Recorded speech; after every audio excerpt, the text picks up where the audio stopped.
प्रेक्षकांनो, दिवसेंदिवस खरंच ठिपक्याची रांगोळी खूप छान दाखवत आहे. आज दादा काका म्हणतात खरंच भाभीने राखी पाठवली आहे. पन्ना काकू म्हणतात अहो खरंच दादा. माई म्हणतात काय ग पन्ना, आम्हाला काही बोललीच नाहीस तू. पन्ना काकू म्हणते हो ना, त्यांनी सांगितलं होतं कोणाला सांगायचं नाही, सरप्राईज होतं ना ते. कुकी म्हणतो हो ना, आणि हे सिक्रेट ठेवायला मला फार कष्ट पडले. आता सगळेच कुकीला हसायला लागताय आणि फायनली या सगळ्यांनी राख्या बांधायचा कार्यक्रम करून घेतलाय. प्रेक्षकांनो, पन्ना काकूने विठूबाबाला औक्षण केलंय, मानसीने कुकीला आणि अप्पूने दादा काकांना राखी बांधली आहे. खूप छान दाखवत आहे खरं तर दिवसेंदिवस ठिपक्याची रांगोळी. आपल्या सगळ्यांना हेच तर हवं होतं, फॅमिली एंटरटेनमेंट, आणि कुठलीही निगेटिव्हिटी तर दिसतच नाहीये. दादा खूप भावूक झालेले असतात. असं एकही वर्ष गेलं नाही ज्या वर्षी आपण बाबीची राखी नाही बांधली. अप्पू म्हणते हो रे दादा काका, बहीण कितीही लांब गेली ना, अगदी 7 समुद्र पार जरी गेली ना, तरी तिचं भावावरचं प्रेम कमी होत नाही. शशांक म्हणतो उलट आपल्या माणसांपासून लांब राहिलं ना की त्यांच्यावरचं प्रेम वाढतं. हे मात्र शशांकचं अगदी बरोबर आहे. आता दादा म्हणतात की हो ना, म्हणूनच मला सकाळपासनं खूप आठवण येत होती बाबीची. विठूबाबा म्हणतो हो ना, मलाही उचक्या लागत होत्या सारख्या. प्राची म्हणते तुमच्याकडनं पण बाबी आत्याला सरप्राईज आहे बरं का. नाही, हा जो व्हिडिओ आहे ना, हा बाबी आत्याला पाठवायचा आहे. तुम्हाला सांगायचं आहे बाबी आत्याला तुम्ही किती मिस करताय तिला. बाबी आत्यासाठी आता एक जण व्हिडिओवर बोलताय. प्रेक्षकांनो, दादा काका म्हणतात तू माझी लहान बहीण असलीस तरी मला लेकीसारखी आहेस बाबी, मला खूप आठवण येते ग तुझी. विठूबाबा म्हणतो तू माझी मागची बहीण आहेस म्हणून तू माझ्या मैत्रिणीसारखी आहेस ग बाबी. आता कुकी म्हणतो अगं लव यू बाबी, तू माझ्या आईसारखी आहेस, तुझी आठवण आली नाही असा एकही दिवस गेला नाही. विठूबाबा म्हणतो हो ना, राखी पौर्णिमेला काय कडाक्याची भांडणं व्हायची ना ओवाळणी देईपर्यंत.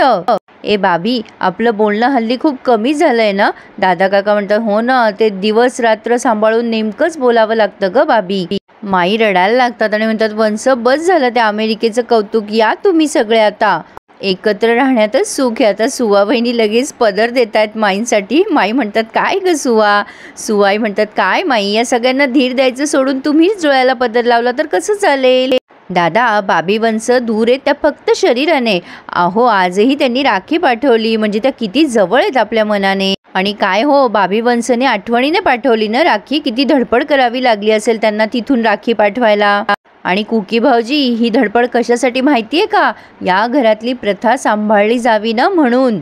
आणि तुम्ही सगळे पण हसत मुखाने त्यांच्याशी बोला बरं. आता कुकी पुन्हा म्हणतो ए बाबी ताई लव यू. दादा काका, विठू बाबा आता हसऱ्या चेहऱ्याने बाबी आत्याला मिस करताय म्हणून सांगतायत सगळेजण. माई पण असा गोड गोड पापा देत आहेत बाबी आत्याला. आता प्राची म्हणते आणखीन कोणाला बोलायचं आहे का बाबी आत्याशी. शशांक म्हणतो आम्हाला बोलायचं आहे आम्हाला. आता शशांक म्हणतो आत्या आम्हाला ना तुझी खूप आठवण येते. अमेय मानसी म्हणतात आम्हाला पण. शशांक म्हणतो लवकर भेटायला ये तू. आता ही सुमी म्हणते आम्हाला खात्री आहे की तू सगळ्यांना मिस करत असशील. अप्पू म्हणते मला मला मला मला बोलायचंय. ए बाबी आत्या वी लव यू. दादा काका म्हणतात बाबे रात्री फोन करतो ग. आता प्राची फोन कट करते. विठूबाबा म्हणतो का कट केलास, मला गाणं म्हणून दाखवायचं होतं बाबीला. आता कुकी म्हणतो अरे नंतर म्हण ना, आता आपण नारळी भातावर मस्त फडशा पाडूया, चल आता नारळी भात खायला जाऊया. शशांक म्हणतो नारळी भात, याला माहिती नाहीये वाटतं. आता अप्पू त्याला ओरडते शशांकला, म्हणजे अशी खुणवते गप्पा बस. शशांक म्हणतो ए कुकी तुला माहिती आहे का, आज नारळी भातासाठी शहाळी आली होती घरात. अप्पू म्हणते झालं का तुझं खडूस, हसून झालं का. हे बघ नारळी भात रेडी आहे आणि तो सगळ्यांना आवडेल असाच केलाय मी. माई विचारते काय ग, खोबऱ्याशिवाय कसा केलास तू नारळी भात. अप्पू म्हणते तुम्ही सगळेजण आज चला आणि मग तुम्हीच बघा कसा केलाय ते. आणि प्रेक्षकांनो, खरंच अपूर्वा अगदी समजदार झाली आहे याची जाणीव मात्र आज खरंच झाली आहे प्रेक्षकांनो. आता तो नारळी भात दाखवते अप्पू आणि खरंच एवढा सुगंध सुटलेला असतो, म्हणजे मी घेतला नाही पण सगळेजण म्हणतात की छान झालाय, वास छान झालाय वगैरे वगैरे. तर सुवाई म्हणतात अगं खोबरं नसताना कसं काय केलंस तू नारळी भात. अप्पू म्हणते तुम्ही सगळे आधी खाऊन तर बघा ना. आता प्रत्येकाने टेस्ट केलाय आणि तो भात अप्रतिम झालाय असं सगळ्यांचंच म्हणणं आहे. कुकीने तर 100 पैकी 100 मार्क दिलेत अप्पूला की काय छान भात झालाय अप्पू. अप्पू आणि माई दोघीही खुश झालाय भात खूप छान झालाय म्हणून. खरं तर प्रेक्षकांनो, अप्पू ना माईचं पुढचं वर्जन वाटते. मानसी विचारतीये, काय ग अप्पू, तू कसं काय केलंस हा भात खोबरं नसताना? सुवाई पण म्हणतात, अगं बाई सांग एकदाच कसा केलायस तो भात. आता अप्पूने ते सिक्रेट सांगितलंय प्रेक्षकांनो. अप्पू किचनमध्ये बसलेली असते, म्हणजे तिने इमॅजिनेशनमध्ये सांगितलंय हे सगळं. अप्पू म्हणते, मी कानेटकर आहे ना, माझ्यावर कानेटकरांचेच संस्कार आहे. अमेय म्हणतो, ते तर आहेच, पण नारळी भाताचं काय केलं ते सांग ना. तर नारळी भात अगदी नारळी भातासारखाच झालाय असं सगळ्यांचं म्हणणं आहे. तर आता हे इमॅजिनेशनमध्ये दाखवलंय त्यांनी. अप्पू किचनमध्ये बसलेली असते आणि विचार करत असते कसं करायचं, काय करायचं भात.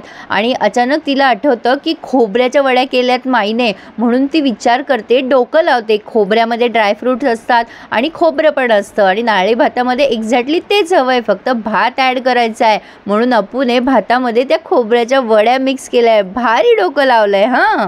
आणि अप्पूच्या आयडियाची कल्पना सगळ्यांना आवडली आहे. माई म्हणतात, गुणाची गो माझी लेक, कसं जमवलंस तू. पन्ना काकू म्हणते, तुला माहिती आहे का अप्पू, माईंकडनं ना आम्ही अशा कितीतरी गोष्टी शिकलोय. सुवाई म्हणतात, बघा हं माई, मानसीच्या पाठोपाठ अप्पू सुद्धा उत्तीर्ण झाली आहे तुमच्या शाळेत.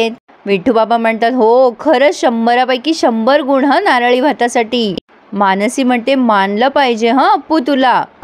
अप्पू म्हणते, शेवटी कोण आहे मी. आता सगळेच म्हणतात कानेटकर. अप्पू म्हणते, ॲक्च्युली काय झालं माहिती आहे ना, मी ती शहाळी आणली होती ना, त्यामुळे जरा पैसे वेस्ट झाले ना. आणि मी विचार केला, पुन्हा खोबरं कशाला आणायचं, डबल खर्च होईल ना, आणि पैसे काय झाडायला लागतात का. दादा काकांनी परफेक्ट उपमा दिली आहे अप्पूला. दादा म्हणतात, आता ना तू संसारी झाली आहे, संसारात कसं किती अडचणी आल्या तरी रडत बसायचं नसतं.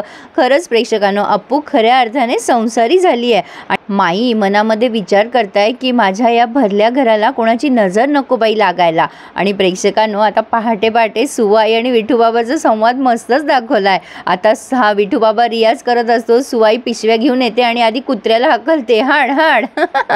सुवाई म्हणतात, हे बघा अहो, आधी उठा आणि भाजी आणा. माईने ही डिटेल यादी दिली आहे. हे बघा, सामान घेतली ना की काट मारा एकेका वस्तूंवर. विठूबाबा निघालेला असतो पण रियाजामध्येच बोलतोय, चला चला पिशव्या दिल्या. आता सुवाई म्हणतात, हे बघा नारळ ना लहान लहान आणू नका.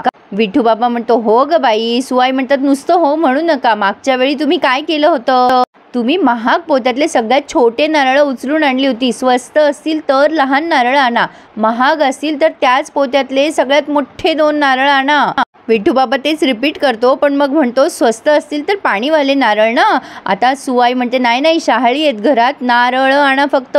आता विठूबाबा वैतागतो आणि म्हणतो, आणखीन काही सूचना आहे का. सुवाई म्हणते, नाही नाही आता काही नाहीये, पण हे बघा भाजी नीट बघून आणा हां. सुवाई खूप सूचना देतात. हे बघा, पालेभाजी घेतली तर मागची जोडी कापून टाकायला सांगा, उगाच ते चिखलाचा पसारा होतो घरात. आणि हां, कढीपत्ता 2 डहाळे एक्स्ट्रा टाकायला सांगा.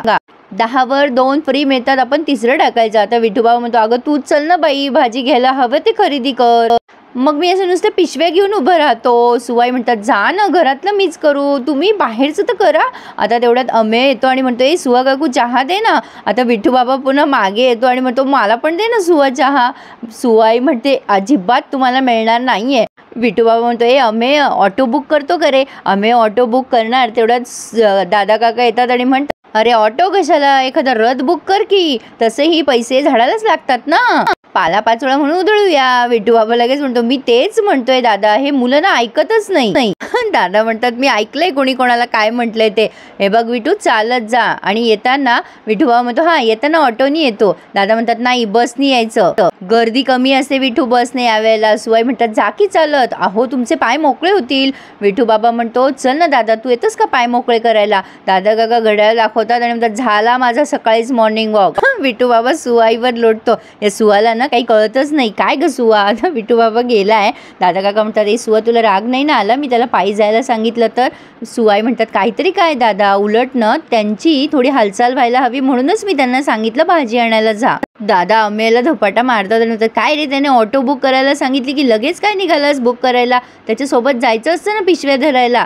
अमेय म्हणतो, अहो तुम्ही माळाच ओरडले असतं ना, पैसे काय झाडाला लागतात. दोघांना जास्ती तिकीट लागलं असतं ना दादा बसने. आता दादा काका म्हणतात, बसने कशाला यायचं, मग दोघं होते तर तुम्ही पायी यायचं ना. सुवाई पण अमेला धपाटा मारतात आणि म्हणतात, चल जरा अंग मेहनत कर, मला गुळाचा डब्बा काढून दे. आणि दादा काका पण त्याला पुन्हा मारतात. हे दोघं उगाच बिचाराला टपल्या मारताय. अमेय शेवटी तिथून पळून जातो आणि हे दोघंही असायला लागतात. कशी गंमत केली अमेयची. असो, आता माईंनी गोधड्या शिवल्यात 2-3. माई म्हणतात अगं बाई दोघी दोघी गरोदर आहेत, लागतीलच गोधड्या.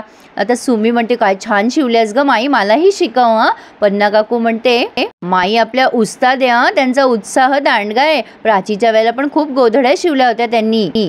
माई म्हणतात घरात बाळ येणार म्हणजे कमालीचा उत्साह असतो. आता तर बाई मला 2-2 नातवंड येणार आहेत. तेवढ्याच शशांक येतो आणि म्हणतो सुमे आवर, मी अपूर्वाला घेऊन चाललोय टेस्टसाठी, तुझंही चेकअप होऊन जाईल, चल ना तू माझ्याबरोबर. सुमी म्हणते अरे माझी तर 2 दिवसानंतर अपॉइंटमेंट आहे. शशांक म्हणतो अगं चल आमच्याबरोबर, ते लोक करतील ॲडजस्ट. सुमी म्हणते काही हरकत नाही आहे, तसं मॅनेज होत असेल तर निखिलची पण सुट्टी वाचेल ना. शशांक म्हणतो आणि तसंही डॉक्टर आपल्या घरच्याच आहे ग सुमे. आता हे माईला जोरात लागलंय आणि त्या म्हणतात काय रे शशांक, त्या घरच्या कधीपासून झाल्या रे. शशांक म्हणतो अगं माई दादाची मैत्रीण आहे ना, मग घरच्याच झाल्या की. माई म्हणतात अरे तसं नाही म्हणायचं, मला उगाच कशाला आपल्यामुळे त्रास त्यांना. आपण दुसऱ्यांकडनं तेवढीच अपेक्षा ठेवावी जेवढं आपण त्यांना देऊ शकतो. शशांक म्हणतो अगं माई तुझं बरोबर आहे, आपण त्यांना मोबदला देतोच आहे की त्या बदल्यात. आणि तसंही त्याच म्हणाल्या होत्या की दोघी सोबत आल्या चेकअपला तर चालतं. आता माई म्हणतात चालेल, प्रत्येक वेळेला दोघींना ना एकत्रच नेत जा, म्हणजे त्यांना ना ह्यांच्यासाठी दुसऱ्याची वेळ नको बदलायला. शशांक म्हणतो हो सुमे आवर लवकर, मी त्यांना फोन लावतोय. आता माई चिडचिड करतायत आणि म्हणतात मी सांगत होते सगळ्यांना अप्पूचा डॉक्टर बदला, पण सुमीला पण त्यांच्याकडेच पाठवलं.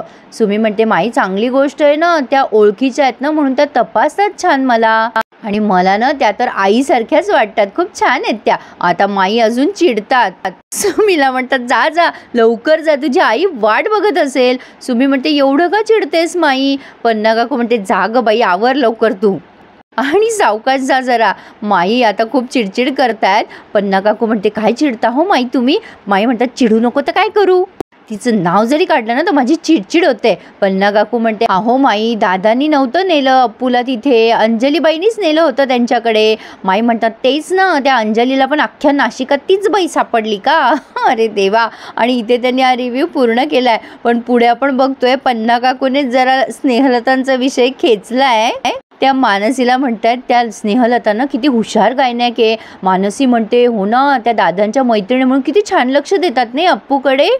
पन्ना काकू म्हणते प्राचूच्या वेळेला कळालं असतं ना मला तर किती बरं झालं असतं ना. आता माई येतात आणि म्हणतात पन्ना अजूनही वेळ गेली नाही बरं का, सुमी आणि अप्पू बरोबर तुझंही बाळणपण करायला खमकी आहे मी. पन्ना काकू म्हणते अहो माई असं काय करताय, त्या मैत्रीण आहे दादाची म्हणून सहज बोललो आम्ही. माई म्हणतात मला फक्त कळू दे त्या दोघांमध्ये ना मैत्रीच्या पलीकडे काही नातं होतं, मग तुझं दादा आहेत आणि मी आहे. अरे देवा, दादा काकाचं काही खरं नाही प्रेक्षकांनो. तर असा होता आजचा रिव्ह्यू. कसा वाटला नक्की कळवा, आणि प्रेक्षकांनो ठरलं तर मग माझ्या आवाजात एन्जॉय करायला विसरू नका हां. भारीच दाखवत आहेत ते मंगळागौर, पण त्यासाठी तुम्हाला माझ्या चॅनलला सबस्क्राईब करावं लागेल आणि मग सगळे रिव्ह्यूज माझ्या आवाजात एन्जॉय करा. So please subscribe my channel and enjoy my reviews. धन्यवाद.